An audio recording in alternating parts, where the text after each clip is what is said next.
Hi, everyone. So I am back with Mindsight. Had a few crazy things to work out of my schedule and sickness, but now I am back on schedule. Chapter 3 of Mindsight, which is Leaving the Ether Dome, which I just love the title because it sounds so, I don't know, cool. So Dr. Dan Siegel in this chapter is really cool because he basically talks about his beginnings in medical school, and he kind of talks about what is expected of doctors and how there's kind of like this differentiation between the physical stuff and the social emotional stuff. And I know it's really interesting because I often talk about the bridge between those two things and why it's so important to me, because I do think there's a huge link and oftentimes it's ignored. So it's really interesting that he gives us some insight on this and to why he developed kind of this philosophy of mindsight. So he starts off, and this, of course, struck me as crazy. He said, only 2 to 5% of trained professionals actually take a lecture, not even an entire course, but a lecture on mind. And so then he goes in and he said, so let's talk a little bit about mind and what we mean. So usually when we talk about mind, it isn't just the brain, which is usually neurons firing related to your body, sending out signals, right, to have you do things. And then the mind, when he asks people to talk about the mind, when he asks people to talk about that or what they think the mind is and to define it, it becomes much more hairy because people don't have a set definition of that. So some people say it's the operating system. Some people say it's the activity of the brain. Some people will say that it's the shared social process across, right, generations. Some people say it's your thoughts and feelings. So really, when he looked at Mindsight and marrying the idea between brain and mind, he really wanted to have a set definition. And so here's the definition that he came up with a group of like-minded individuals from all different walks of life. He said that the mind is, quote, the relational and embodied process that regulates the flow of energy and information. So it sounds very technical. So I really love that in true Dr. Dan Siegel ways. He breaks it down to kind of give us an insight as to what that means. So he actually starts from the end of that definition and works his way back. So we'll do the same, because if you're reading along, this is how that chapter goes. That energy and information in the end of that definition, right, is pretty much energy and information is the ability to do stuff, right? And information is basically symbols of something else. And you could I think of this as like data that leads to some sort of meaning. And we need the data inside the mind to kind of put that all together, right? And so if we think about that, the flow of energy information is really the patterns that regulate over time, right? These are characteristics and directions, shape patterns. And this also changes with our perspective and results that occur. So it's like we take in information and data and energy, potential energy to do stuff, that flow into the brain ends up creating a pattern that we recognize, right? And our mind starts recognizing those patterns. All right, I'm still going backwards. And then he talks about, sorry, if only you could see my notes are like this crazy flow pattern, because I didn't take like standard notes, which is really intriguing when he was talking about mind, that I chose not to take standard notes, but did this like flow chart. So the embodied process, if you haven't talked or listened to me talk before, I talk a lot about embodiment and how the mind is really present throughout the body, right? So there's regulation inside the body. We recognize the brain inside the skull, but really the brain acts throughout the body, right? Through neurons, through the senses, also through your heart, your lungs, your intestines, even your gut, right? We talk about that being the second brain. Talk about the immune system that is also affected by the embodiment of your brain and mind. And finally, he talks about the beginning of that, which is the relational part of this. And the relational part really is the shared exchange between people, right? This can be nonverbal and verbal communication. And it also includes that relationship with ourselves, right? Like how we experience things and how that flow of energy, right, comes in and is interpreted and goes out. So I guess that's the nitty gritty. When he, in the story of this chapter, he talks about the beginning of his medical rotation and that he was asking patients lots of questions, like about how they felt, like their experience. And his mentors were really concerned that he really didn't want to be a doctor, that he wanted to go into psychology. And so they were saying, you know, how are you thinking about this? You know, our job is not to get into their lives. It is to figure out what physically is wrong with them. And even back then, he had this idea of there's a linkage. Like, how can we ignore one? Because they're linked. So I think it's really interesting that he went all the way back into that. And he actually talks about how he was in the middle of med school and he ended up taking a sabbatical because he just wasn't sure that he could just do the physical. And he went and did some exploration into all these other fields to figure out really what he needed to do in life. So I think it's really intriguing that his journey, right, really brought him to this path of Mindsight. It's really fantastic little read in there. All right. So he talks a little bit actually about how he took all of this knowledge and created an interpersonal neurobiology class. It's something I've taken. It's fantastic. And basically mind and mental health and the integration of mind, body, and brain really come into play when he does this course. And he said, here's some of the problems that he ran into. Quantifying is not possible when you're talking about the mind, right? And so because it's not quantifiable, it often gets dismissed, right? As something that, well, if we can't have a number and I don't know what your titer is, I can't interpret that. And I think to a degree, he's probably right in the fact that it becomes a qualitative kind of analysis, which is really difficult. And in the medical field, we rely on quantitative analysis, not qualitative analysis. I think we're getting to a point that we're seeing that qualitative analysis should come into play. And that's what makes really good doctors, right? Is when they start to do that. But I think really when he started in medical school and for purposes of like insurance, it makes sense that they would want something that's quantifiable. Also, meaning, feeling, intention, connection, these things, they define reality and they're the subjective part of mind. So it's really difficult to get that information and have the ability to utilize it in an effective manner, I think. However, he does stress that we cannot focus solely on the physical and think that we're going to understand our mind or our actions or our intentions or our patterns by doing that.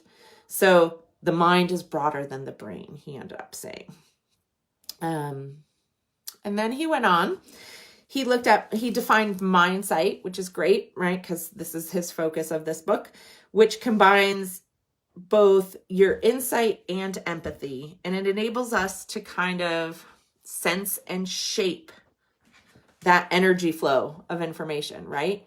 And because we're aware of things, I mean, how that energy is flowing in and flowing out, it allows us to have some kind, I don't want to say control, but I want to say some input into how that comes about. So you can gain perception and knowledge, gain perception, right? The knowledge of regulation, which is the mind, and then sharing, which is relationships, and neuromechanisms, which is the brain. So again, body, brain, mind, because mind includes those relationships. And it allows us to see that everyone is connected in a flow of human experience. In other words, the beauty of life is, does not occur in isolation. So it is recognizing that we change and our perspectives change and our experiences change through the interactions with other people. I thought that was super beautiful. All right. And then his little chapter afterwards is about the actual neuroscience, right? And he says some of this, just so you know, he does admit is kind of speculative because there isn't as much data on it that he would like. But he does talk about how sorry, I'm laughing because the example he gives, I think, is something that I have talked about before. And he brings up that when we're talking about this and how this happens inside the brain, okay, and how they came to these conclusions and why we should look at the brain as brain, body, and mind relationships with everyone else. He said, there is this old adage, this old saying that the longer a couple has been together, like older couples, they start to look alike. And he said, here's the science behind that, which is so intriguing. So it's not that the people physically change to look at each other. Okay. However, when you're in a relationship for a long period of time, you end up reflecting back emotions, right? And things, and mirroring things so much that you actually shape how the muscles react in your face. And you do take on the look of your partner. Bam. Like that blew my mind. Wow. Makes sense, right? Because when you're in a close relationship, you're always mirroring and showing empathy and compassion. And how we do that as humans oftentimes is getting on the same page and doing it at the same place. We end up co-regulating together. And oftentimes the comfort is in mirroring that, whether it's eye movements, facial movements, the type of smile, the type of thinking look, all of those things start being modeled. And when you have a close relationship, doesn't it make sense that over time, that would just tend to be how they smile would tend to be the same, or how they speak in a certain manner, right, to their children or to friends would start looking alike. So cool to me. All right. And then he goes on to talk about neurons, and there's some really cool things that he highlights in this chapter. He talks about motor neurons, right, which are activated even when, so motor neurons are the neurons that make you do action, all right? And those actually are activated also by watching. So he has the great, like, old, and you've probably heard something similar to this, but there are lots of psychology studies where they looked at how different parts of the brain light up. And so they looked at motor neurons, where in the brain they light up when you do an action. So they did this with a monkey. They have, electrodes watching how the brain is lighting up when he's doing an action. And in this case, they looked at eating a peanut. When he eats a peanut, certain parts of the motor neuron network light up. They say, oh, that's where it is. But what happened was they then simulated, I guess not even simulated, they let him watch a trainer eating a peanut, and it turns out that those same motor neurons light up as if he was doing the action himself. And what that conclusion is that it's the relational, right, connection that you have to someone else, not just your own experience in the world, that shapes the mind and how the brain works. We can do the same prefrontal cortex and map out others' minds, like what they're doing. And this is accomplished through mirror neurons. So mirror neurons are an intentional act and a predictable response.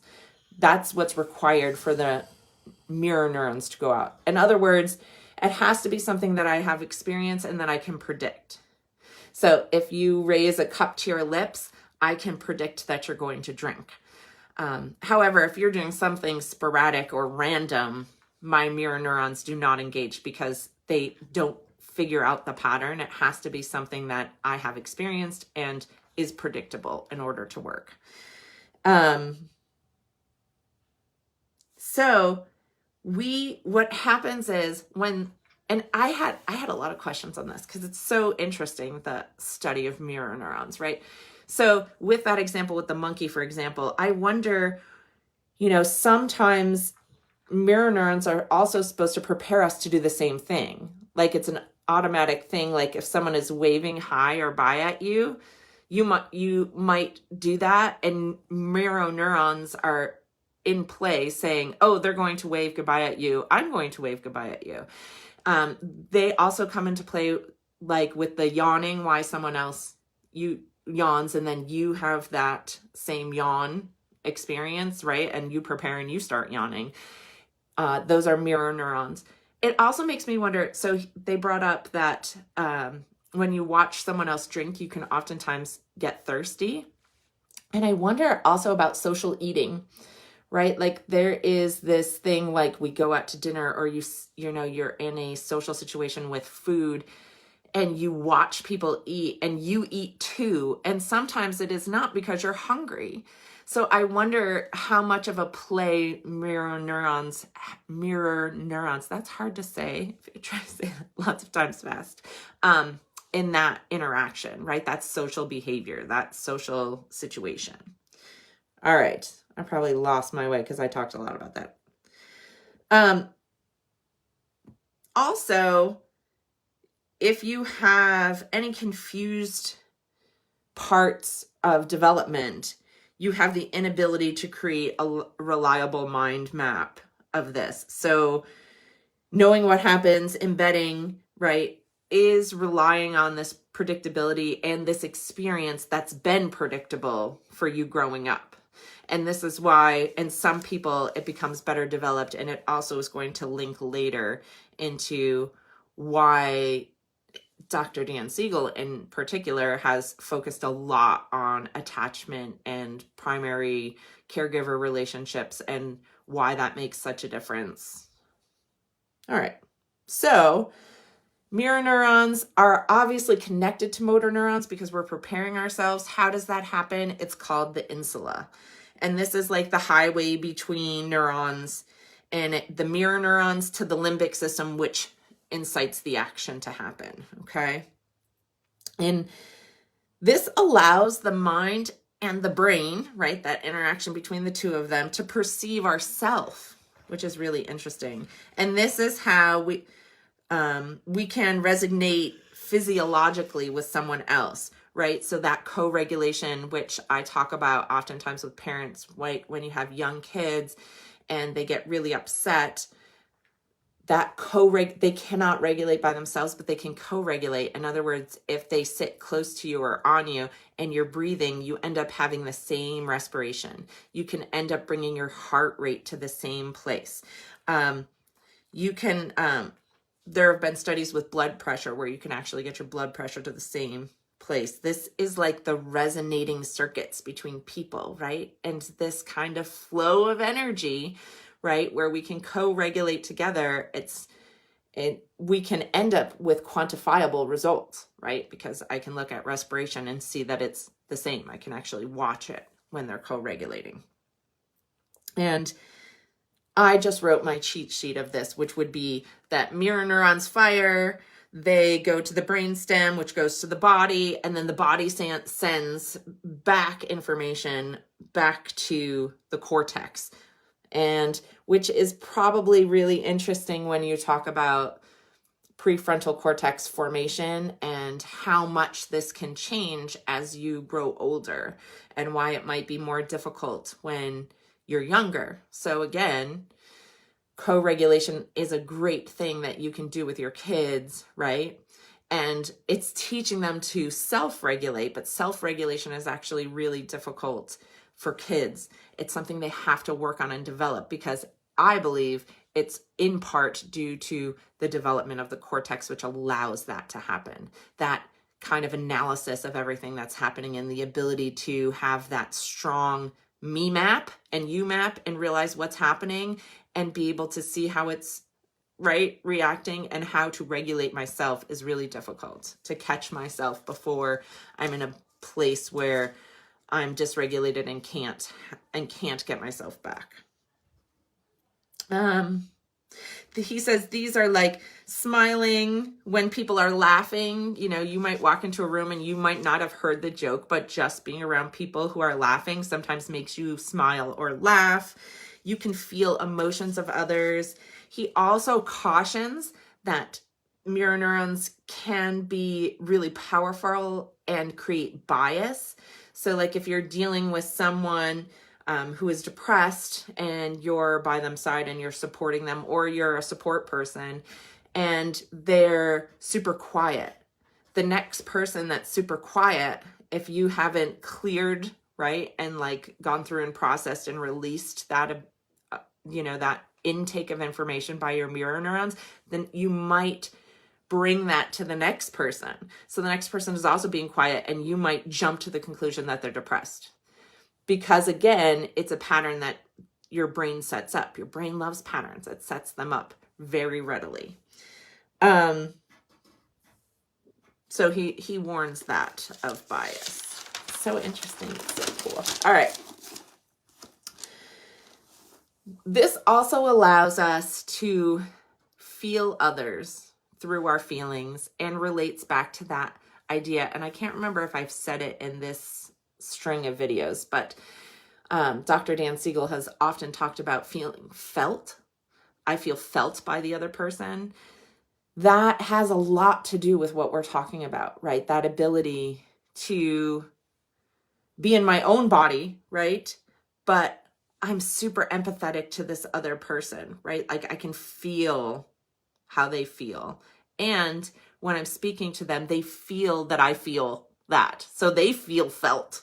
That's terrible wording, but that's basically how it goes. And according to this chapter, if you looked in the neuroscience, those people may have heightened insula. In other words, they open that pathway, right, through the mirror neurons. And if you open that pathway and use it more and more, that highway becomes opened up. And so it becomes more readily available. So you become one of those people who people say, oh, you're so empathetic, or I always feel so heard when I'm with you, or so felt when I'm with you. It could be because that practice that they have has opened up the insula, and now they have a heightened insula, which allows them to do that and interact with people on this, I guess, I don't want to say more personal, but deeper level, really. He then goes back and reminds people of how caregivers are so important of this, because this is the first part of the mind, right, that is starting to develop. And this starts all of those mind maps that we talked about before in the previous video. So if you have a caregiver who is predictable, right, who has patterns that are predictable, behaviors that are predictable, then even as a baby, you start using mirror neurons, right? And we know this, babies you know, if you smile, they smile. If you laugh, you can get them to laugh. They're using mirror neurons. And if you have a predictable caregiver, you start developing easy maps of behavior, right? You end up feeling secure because there's predictability and your mind sets up the pattern, and it can do that. It's not confused by that. So